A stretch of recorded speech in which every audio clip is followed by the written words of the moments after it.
You can build a billion-dollar company, secure the funding of your dreams, and still lose your business because of a single signature. Startups treat the wire transfer as the finish line.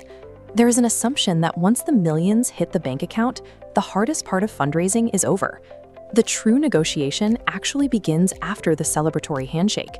That negotiation determines whether you survive long enough to run the company you founded. Raising capital means nothing if the legal clauses you agree to silently strip away your authority to operate. To see how this happens, we have to look at two distinct documents. First is the Share Subscription Agreement, or SSA. Think of this as the mechanical ticket that gets an investor onto your cap table. The second is the Shareholders Agreement, or SHA. This document defines the voting rights and veto powers that dictate how your company is governed long after the initial round closes. The SSA represents paper wealth, your equity percentage, but the SHA represents functional power, the legal rules that dictate who makes decisions.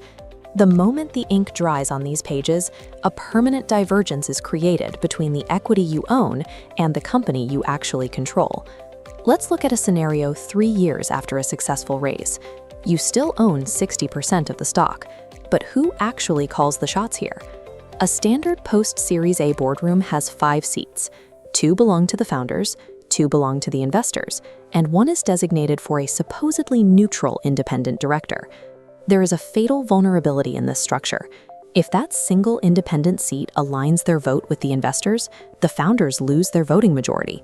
At that exact moment, an investor-led board has the legal authority to fire you from the CEO role, even if you own more than half the company. Holding the majority of the equity does not grant you immunity in the boardroom. Control is also lost through the capitalization table, especially during a crisis.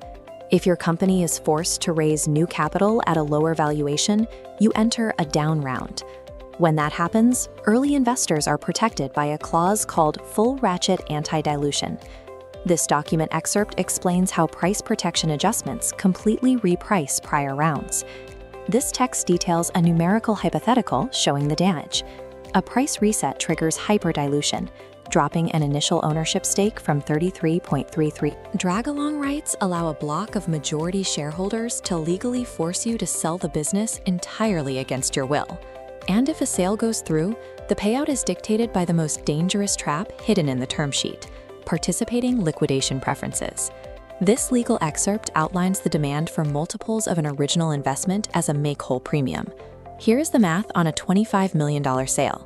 Using a 1.5x multiplier, an investor who put in $8 million gets $12 million back first, before a single dollar goes to anyone else. Then comes the double dip. After taking their massive initial cut, the investor uses their standard equity percentage to take a second slice out of the remaining $13 million. The tech press will celebrate a multi-million-dollar exit, while the actual architect of the company walks away with crumbs. In the venture capital world, holding 60% of the equity and holding the power to make a decision are two entirely different things. These harsh clauses are not written out of malice. Investors are risking millions of dollars, and these levers exist strictly to protect their downside risk in a volatile market. Your job as a founder is to negotiate these terms so you can protect the operational future of the business you built.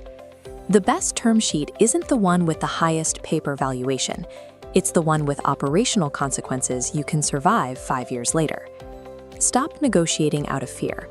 Read every clause as if the company's future depends on it. To help you navigate these terms, we've created the VC Funding Blueprint Kit, available for $497 at the link in the description.